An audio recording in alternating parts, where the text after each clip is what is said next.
Nama saya Nelsi Wadipalapa, kelas A Psikologi. Saya akan menjelaskan materi persentil dalam pelajaran statistika.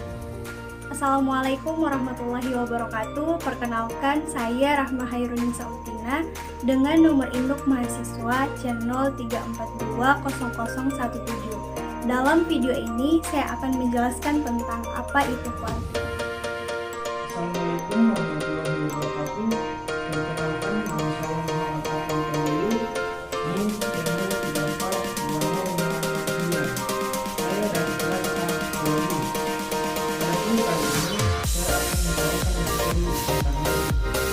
Assalamualaikum warahmatullahi wabarakatuh. Perkenalkan, nama saya Muhammad Afan Tawili, NIM channel 342059. Saya dari kelas A Psikologi. Adapun kali ini saya akan membawakan materi tentang NIM. Assalamualaikum warahmatullahi wabarakatuh. Perkenalkan, saya Fariyatul Muluk, kelas A Psikologi 2020, NIM channel 342003. Di video kali ini saya akan membahas tentang distribusi frekuensi.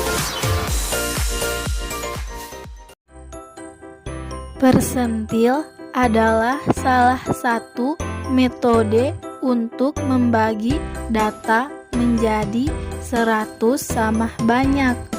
Jadi ada 99 buah nilai persentil. Cara mencari nilai persentil untuk data tunggal. Persentil berasal dari kata persen atau per 100. Jadi, persentil merupakan pembagian data terurut ke dalam 100 bagian sama banyak. Dari 100 bagian tersebut ada 99 buah pembatas nilai persentil. Berikut rumus persentil data tunggal. PI sama dengan data ke I N kurang 1 per 100. I sama dengan bilangan bulat kurang dari 100, 1, 2, 3, sampai 99. N sama dengan banyak data. Cara mencari persentil data kelompok. Rumus persentil data kelompok bergolong dipakai guna menentukan nilai persentil pada suatu data kelompok. Berikut adalah rumus persentil data kelompok, yaitu PI sama dengan TB tambah I per 100 N kurang FK per FI kali P. I sama dengan bilangan bulat yang kurang dari 100, 1, 2, 3, sampai 99. TB sama dengan tepi bawah kelas persentil. N sama dengan jumlah seluruh frekuensi. FK sama dengan jumlah frekuensi sebelum kelas persentil. FI sama dengan frekuensi kelas persentil. P sama dengan panjang kelas interval. Itulah penjelasan singkat dari materi persentil. Sekian dan terima kasih. Baik, selanjutnya mari kita bahas tentang kuartil. Jadi, kuartil adalah suatu bilangan yang dapat dianggap membagi data yang telah diurutkan menurut besarnya, dari yang terkecil ke yang terbesar menjadi 4 subkelompok yang sama banyak. Kuartil terdiri dari 3 bagian, di antaranya ada kuartil bawah, kuartil tengah, dan kuartil atas. Nah, untuk lebih jelasnya, mari kita coba selesaikan dengan contoh soal di bawah ini. Tentukan kuartil dari data berikut. Ada 4, 6, 3, 3, 3, 6, 4, 4, 4, 7, 8, 7, 10, dan 6. Nah, untuk penyelesaiannya, mari kita simak di slide selanjutnya. Nah, langkah pertama yang kita lakukan adalah mengurutkan data dari yang terkecil. yaitu dari 3, 4, 6, 7, 8, dan 10. Selanjutnya kita akan mencari kuartil 2. Nah, untuk mencari kuartil 2, kita coret dulu angkanya, yaitu angka 10, 3, dan 3, 8, 7, 3, 7, 4, 6, 4, 6, dan 4, hingga menghasilkan 4,6. Nah, 4,6 ini kita tarik untuk mencari hasil dari Q2. Q2 sama dengan 4 tambah 6 per 2, sama dengan 10 bahagi Q2, hasilnya adalah 5. Jadi 5 adalah hasil dari kuartil 2. Selanjutnya kita mencari kuartil 1. Kuartil 1 kita ambil di bagian kiri dari 4,6 ini atau kuartil 2. Itu kita coret 3, 4, 3, dan 4, sehingga menghasilkan 3,4. Nah, kita tarik 3 tambah 4 per 2 sama dengan 7 bahagi 2 sama dengan 3,5. Nah, 3,5 ini adalah hasil dari Q1. Selanjutnya adalah mencari kuartil 3. Nah, kuartil 3 kita ambil dari bilangan di sisi kanan dari 4,6 ini. Kita coret 6, 10, 6, dan 8, sehingga menghasilkan 7,7. Nah, 7 tambah 7 sama dengan 14 per 2. 14 bahagi 2 sama dengan 7. Jadi nilai dari kuartil 3 adalah 7. Baik, itulah penjelasan tentang kuartil data tunggal. Semoga teman-teman bisa paham. Selamat menyaksikan materi selanjutnya. Terima kasih. Di video ini, saya akan menjelaskan materi tentang desil. Pertama, saya akan menjelaskan tentang apa itu desil. Desil merupakan bilangan yang difungsikan sebagai bilangan ukuran pemusatan data menjadi 10 bagian yang sama. Artinya adalah, secara matematis, desil biasa dilambangkan sebagai huruf D. Desil juga terbagi menjadi 9 macam, yaitu D1, D2, D3, D4, D5, D6, D7, D8, dan D9. Contoh, D1 sama dengan 1 per 10N, D2 sama dengan 2 per 10N, D3 sama dengan 3 per 10N, dan seterusnya. Untuk mendapatkan nilai desil, kita dapat memakai rumus seperti berikut. Yang pertama, susunan data menurut suatu nilainya. Yang kedua, tentukan suatu letak pada desil. Yang ketiga, tentukan suatu nilai pada desil. Contoh soal yang pertama.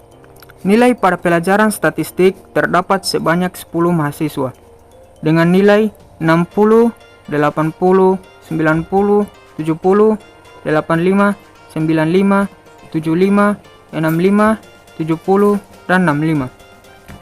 Maka tentukanlah nilai desil D6.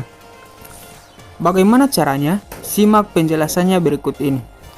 Pertama kali yang harus kita lakukan ketika mendapat soal seperti ini yaitu mengurutkan datanya terlebih dahulu dari yang terkecil sampai yang terbesar. Dalam data ini, nilai yang terkecil adalah 60, 65, 65, 70, 70, 75, 80, 85, 90, dan 95. Kemudian kita masukkan rumus. DI sama dengan I N tambah 1 per 10. D6 sama dengan 6, 10 tambah 1 per 10. D6 sama dengan 6, 11 per 10. D6 sama dengan 66 per 10. D6 sama dengan 6,6. Maka desil ke-6 terletak pada nilai ke-6,6. Nilai 6,6 bukan jawabannya, melainkan urutannya. D6 sama dengan data ke-6 tambah 0,6. D6 sama dengan 75 tambah 0,6, 80 kurang 75. D6 sama dengan 75 tambah 3. D6 sama dengan 78. Jadi, diperoleh D6 sama dengan 78. Soal yang kedua. Diketahui data 9, 10, 11, 6, 8, 7, 7, 8, 9, 10, dan 11. Tentukanlah desil kedua. Soal yang kedua ini sama seperti soal yang pertama, yaitu mengurutkan datanya terlebih dahulu. Dari 6, 7, 7, 8, 8, 9, 9, 10, 10, 11, 11. Lalu, masukkanlah rumus desil kedua. D2 sama dengan 2, 10 tambah 1 per 10. D2 sama dengan 2, 11 per 10. D2 sama dengan 22 per 10. D2 sama dengan 2,2. Maka desil ke-6 terletak pada nilai ke-2,2. Bukan jawabannya, melainkan urutannya. D2 sama dengan data ke-2 tambah 0,2. D2 sama dengan 5 tambah 0,2. D2 sama dengan 5 tambah 0. D2 sama dengan 5. Jadi jawaban aslinya adalah 5. Jadi diperoleh D2 sama dengan 5. Oke, sekian penjelasan dari saya. Semoga paham dengan apa yang saya jelaskan. Dan selamat melanjutkan ke materi selanjutnya. Pengertian distribusi frekuensi. Kata distribusi berasal dari kata distribution yang berarti penyaluran, pembagian, atau pancaran. Jadi, secara mendasar, distribusi frekuensi dapat diartikan sebagai penyaluran frekuensi, pembagian frekuensi, atau pancaran frekuensi. Sedangkan frekuensi sendiri juga berasal dari bahasa Inggris frequency yang berarti kekerapan, keseringan, atau jarang kerapnya. Dalam statistika, frekuensi berarti seberapa kali suatu variabel yang dilambangkan dengan angka berulang kali dalam deretan data angka tersebut. Dengan demikian, distribusi frekuensi merupakan suatu keadaan yang menggambarkan bagaimana frekuensi dari gejala atau variabel yang dilambangkan dengan angka itu telah tersalur, terbagi, tersebar, dan terpancar. Penggambaran angka atau bilangan atau penyajian data dapat disajikan dalam bentuk tabel atau grafik gambar yang kemudian dikenal dengan istilah tabel distribusi frekuensi dan grafik distribusi frekuensi. Sebuah distribusi frekuensi akan memiliki bagian-bagian yang akan dipakai dalam membuat sebuah daftar distribusi frekuensi. Bagian-bagian tersebut akan dijelaskan sebagai berikut. Yang pertama ada kelas, yang kedua batas kelas, yang ketiga tepi kelas, yang keempat titik tengah kelas, yang kelima interval kelas, yang keenam panjang interval kelas, yang ketujuh frekuensi kelas. Macam-macam distribusi frekuensi. Distribusi frekuensi terdiri dari dua, yaitu distribusi frekuensi kategori dan distribusi frekuensi numerik. Distribusi frekuensi kategori adalah distribusi frekuensi yang mengelompokkan datanya disusun berbentuk kata-kata atau kualitatif. Distribusi frekuensi numerik adalah distribusi penyatuan kelas-kelasnya disusun secara interval didasarkan pada angka-angka. Teknik distribusi frekuensi numerik. Langkah-langkah pembuatan distribusi frekuensi adalah sebagai berikut. Urutkan data dari yang terkecil sampai yang terbesar. Hitung jarak atau rentangan. Rumus rentangan sama dengan data tertinggi dikurangi data terkecil. Hitung jumlah kelas. Rumus kelas sama dengan 1 ditambah 3,3 log n, di mana n sama dengan jumlah data. Hitung panjang kelas interval. Rumus interval sama dengan rentangan dibahagi jumlah kelas. Tentukan batas data terendah, dilanjutkan dengan menghitung kelas interval. Dengan cara menjumlah tepi bawah kelas, ditambah dengan panjang kelas, dan hasilnya dikurangi 1 sampai pada data terakhir. Buatlah tabel sementara, tabulasi dengan cara menghitung satu demi satu sesuai dengan urutan interval kelas. Jenis-jenis distribusi frekuensi. Distribusi frekuensi memiliki jenis-jenis yang berbeda untuk setiap kriterianya. Berdasarkan kriteria tersebut, distribusi frekuensi dapat dibedakan 3 jenis. Yang pertama, distribusi frekuensi biasa. Distribusi ini berisikan jumlah frekuensi dari setiap kelompok data. Distribusi frekuensi biasa ada 2 jenis, yaitu distribusi frekuensi numerik dan distribusi. Yang kedua, distribusi frekuensi relatif. Distribusi ini yang berisikan nilai-nilai hasil bagi antara frekuensi kelas dan jumlah pengamatan. Distribusi frekuensi relatif menyatakan proporsi data yang berada pada suatu kelas interval. Distribusi frekuensi relatif pada suatu kelas didapatkan dengan cara membagi frekuensi dengan total data yang ada dari pengamatan atau observasi. Yang ketiga, distribusi frekuensi kumulatif. Distribusi frekuensi yang berisikan frekuensi kumulatif atau frekuensi yang dijumlahkan. Distribusi frekuensi kumulatif memiliki kurva yang disebut goif.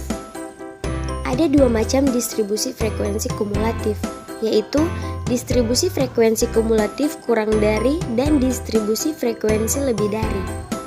Penyajian data dalam tabel distribusi frekuensi. Tabel distribusi frekuensi data tunggal. Tabel distribusi frekuensi data tunggal adalah salah satu jenis tabel statistik yang di dalamnya disajikan frekuensi dari data angka. Angka yang ada tersebut tidak dikelompok-kelompokkan. Distribusi frekuensi. Distribusi frekuensi sendiri terdiri dari beberapa bentuk antara lain distribusi frekuensi relatif. Distribusi frekuensi relatif adalah distribusi frekuensi yang nilai frekuensinya tidak dinyatakan dalam bentuk angka mutlak, akan tetapi setiap kelasnya dinyatakan dalam bentuk persentase atau persen. Rumus frekuensi relatif kelas ke di mana I sama dengan di mana N sama dengan jumlah data. Penyajian grafik. Seringkali untuk keperluan analisis, selain dibuat tabel distribusi frekuensi relatif dan kumulatif, data disajikan dalam bentuk grafik. Grafik yang berupa gambar pada umumnya lebih mudah ditangkap dan diambil kesimpulan secara cepat daripada tabel. Histogram. Grafik histogram atau histogram frekuensi merupakan suatu grafik segi empat yang dibentuk di atas absis dengan menggunakan batas bawah nyata dan batas atas nyata yang berhimpit-himpit. Langkah-langkah membuat histogram. Yang pertama, buatlah absis sumbu mendatar X menyatakan nilai dan ordinat sumbu tegak Y menyatakan frekuensi. Yang kedua, buatlah skala absis dan ordinat. Yang ketiga, buatlah batas kelas dengan cara setiap tepi bawah kelas dikurangi 0,5. Yang keempat, membuat tabel distribusi frekuensi untuk membuat grafik histogram. Poligon. Poligon frekuensi adalah grafik garis yang menghubungkan nilai tengah dari setiap interval kelas. Agar ujung kiri dan kanan tertutup, maka perlu ditambahkan satu kelas pada kelas pertama dan satu kelas lagi sesudah kelas terakhir dengan frekuensi masing-masing 0. Menentukan nilai tengah. Nilai tengah dapat dicari dengan cara menjumlahkan tepi bawah kelas dengan tepi atas kelas dari setiap interval kelas, kemudian dibagi 2.